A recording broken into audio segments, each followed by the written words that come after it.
Hello there, I'm Galahound19, and the topic for today's video is, drum roll please, Stranger Things! Although you probably guessed that from looking at my t-shirt. But the topic I'm pairing it with is, no drum roll this time. The topic is, a bit of everything! Oh, I'm up first. Goody. Now, I'm not gonna lie. I've been finding stranger and stranger things in my exploits as of late. But that's just the life of a dragon nerd / beast chronicler extraordinaire, I'm afraid. Now, formalities aside, the creature I have documented here is rather debatable whether it's a dragon or not. I can't think of anything else to compare it with, so here we are. The Demo Wyvern, a creature shrouded in mystery. At least it was until I got to it. With my observational skills, I had this thing all figured out in just 5 minutes. But I suppose my research began with a string of rumors, sightings of a strange creature near the village of Hawkinsons, which resided on the borders of a marshlands, so spotting creatures wasn't all that strange. But I just had one of those gut feelings at the time, so I took the job. I started with a few basic questions, but these villagers were a real hysterical bunch. Seriously, I only got a straight answer from a handful of kids. And the village chief guardsman, who was notorious of being a heavy drinker. Not a reliable source, but in life you play the hand you're dealt with, so yeah. Anyway, one of them described the creature as having a skeleton-like physique. Another described it as having a Venus flytrap-like head. With no face, just a big gaping mouth with a vicious row of tiny teeth. And another one of them said that the creature would appear from out of nowhere and then vanish without a trace, almost like magic, which is still not confirmed in this ever-growing fantasy universe. I'm looking at you, Galahound19! Anyway, I kinda stopped listening after that part and got started with my search instead. I know. It's a bad habit of mine, I admit that. Now, from what I gathered, I conclude that it had to have been a dragon moving at near imperceptible speed. That would explain the whole disappearing act. Kinda. So I found this cliffside to camp out on, one with a perfect view of the marshlands. So perfect that nothing could come and go without me noticing it. I know it's not my usual spiel. I just wasn't that interested in getting too close to the danger. My face can only carry so many scars after all. Things remained quiet for a while. So quiet, I was gonna take the time to enjoy a slice of honey cake. But before I could take a bite, I slipped and scraped my hand. It bled a little, not enough to leave a scar, so I thought little of it. But then I remembered. One of the kids gave me this long, boring story. I won't even get into it. The point is, he had this theory that the creature could hunt by the faintest smell of blood. And unfortunately, that theory proved to be true. Just like the kid said, the creature appeared from out of nowhere. And with just a few beats of its wings, it blew my camp away. Just when I had gotten myself comfortable, I tumbled across the rocky ground. My beautiful honey cake was just a mere arm's length away, only to be squashed under that monster's foot. And there it was, standing over me, all 12 feet of gangly limbs and bony extremities, with a wingspan of 14 meters.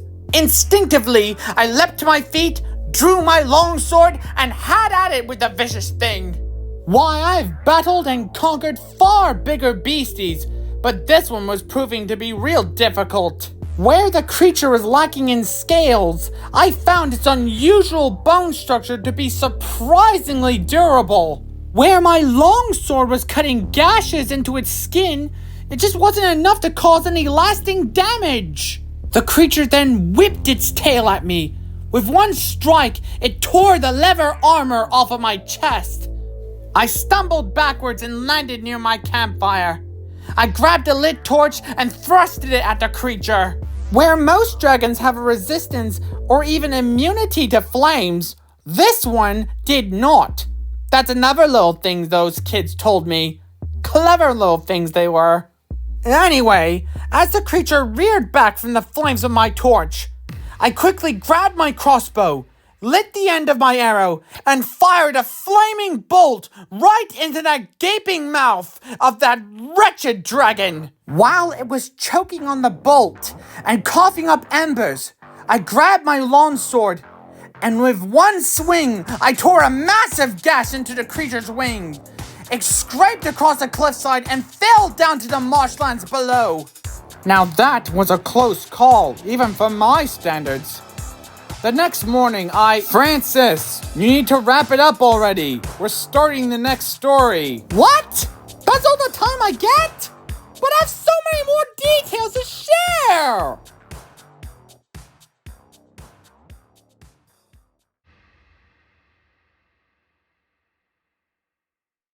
Now, this fanfiction may contain some spoilers for Stranger Things Season 4. If you're caught up with the series or just don't mind in general, then sit back and enjoy. Unbeknownst to the rest of the world, a battle between dimensions has been raging on. With the quiet, unsuspecting town of Hawkins, Indiana at the forefront, facing off against the Upside Down, the darker counterpart of our reality, infested with monstrous hordes, commanded by their telepathic, malevolent leader, Vecna, who wishes to wipe out humanity so he could mold our world the way he sees fit. Opposing his plans of genocide is a fellow telepath, a young woman named Elle. And in their last battle, Vecna had succeeded in tearing a rift between our two dimensions, and that rift spreaded farther than either of them could have imagined. For you see, there are more than just two dimensions. There is a multiverse of seemingly endless possibilities, and one of these possibilities made their way to Vecna. While he was recovering in the Upside Down, he noticed that his nearby creatures were not heeding his commands, which posed a concern for his conquest, so he took it upon himself to investigate. He found his creatures were not acting on his will, but of the will of strange black parasites that were latched onto them. They looked like living sludge, ever shifting and ever hungry. They looked and acted very much like the Mind Flayer, except they were not of Vecna's creation nor under his control, so his first impulse was to destroy them. But after a closer look, the interdimensional tyrant recognized that these symbiotes were improving the quality and ferocity of his creatures. So Vecna had the idea to pin them against Elle and her friends, hoping that they would destroy each other. But he soon came to regret that decision. Not only did they not destroy each other, but Elle and some of her friends had bonded with the symbiotes, achieving symbiosis and reaching greater levels of power. Vecna felt like an idiot, allowing something like this to happen. But he is not entirely without foresight. He reserved the strongest and most aggressive symbiote to himself. Refusing to let his opponents get the upper hand, he bonded with the symbiote, and his already terrifying power had exponentially grown. And so the stakes had risen. Their obscure war had taken a very strange turn.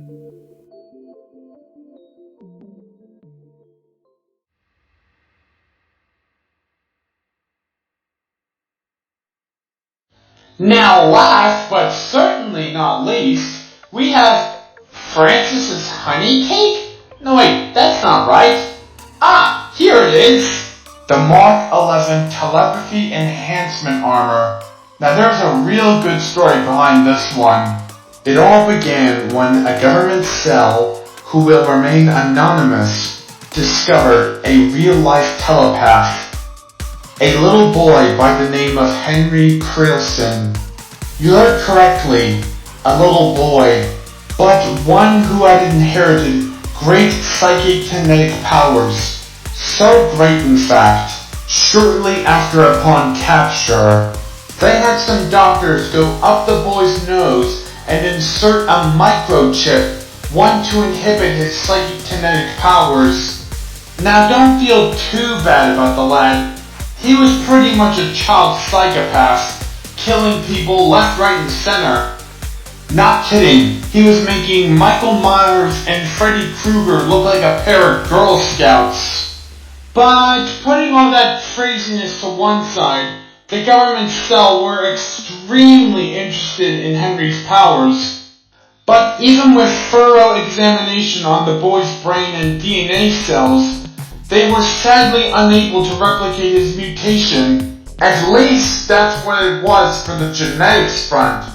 Now when the technical team took over, things took a very much different turn, utilizing the same kind of technology used to enable Henry's abilities. Through a strenuous process which I'd rather not get into right now. Some of it is too long and complicated to explain in a 13 to 15 minute video. Anyway, within just a few short years, they have developed a successful line of lightweight mech armors, amplifying one's kinetic energy and channeling it throughout their body, making it far easier to use. They developed a mere 10 models at the time, and yet they had a list of military contracts the length of my arm, figuratively and literally. But all of that came to a very sudden and very gruesome end. Henry Creelson, the now fully grown psychopath, had pulled off the impossible yet again. For you see, when he could not remove the chip from his brain, he had found the means of reversing its polarity, not only regaining his abilities, but making them even stronger than before. So, long story short, things pretty much went off the rails from there. Upon realizing, they immediately sent the mech armors to try and stop him, but emphasis on tried. Henry went and destroyed each one of those machines, and killing most of the personnel before going on his merry way. The personnel who remained were both driven by the threat Henry posed and a bit of the fear of losing their military contracts. They put together what little resources they had left, and they managed to construct the Mark 11 mech armor. It was much leaner in design, but it had a pretty sweet paint job. Although I don't know why they would prioritize that when there was a superpowered serial killer on the loose. Anyway, as soon as the armor was ready, they went straight out. It wasn't hard to track Henry down, because he left a trail of blood all the way to a small town called Hawkinson. It was a last-minute desperate effort, but in a kind of messed up way, they pulled it off. The kinetic energy in the suit rivaled that of Henry's. Now, I don't know the full science behind it, but the clash of their energy tore a rift between space-time. That moment was literally groundbreaking. It was like the Earth just stopped with the sheer gravity of the anticipation. And then, they were gone. Both of them were never seen again. Much like those egghead military contracts. But they managed to get something out of their efforts. A nice big lawsuit. So I guess the moral of the story is... There you are! Now where is my honey cake?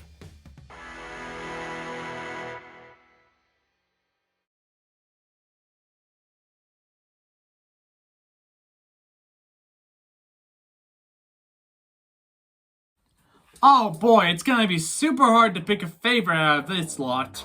And if you enjoyed this video too, then don't forget to like, comment, and subscribe. Now, for my next video, it's not really gonna be a video, but more like a handful of shorts with audio commentary. I'm aiming to make them colorful and fun. And for the meantime, how about checking out my Stranger Things Deviant Reaction video? Or you could check out my drawing tutorial video. Anyway, that's it for today. I am Galahound19 and this is bye-bye.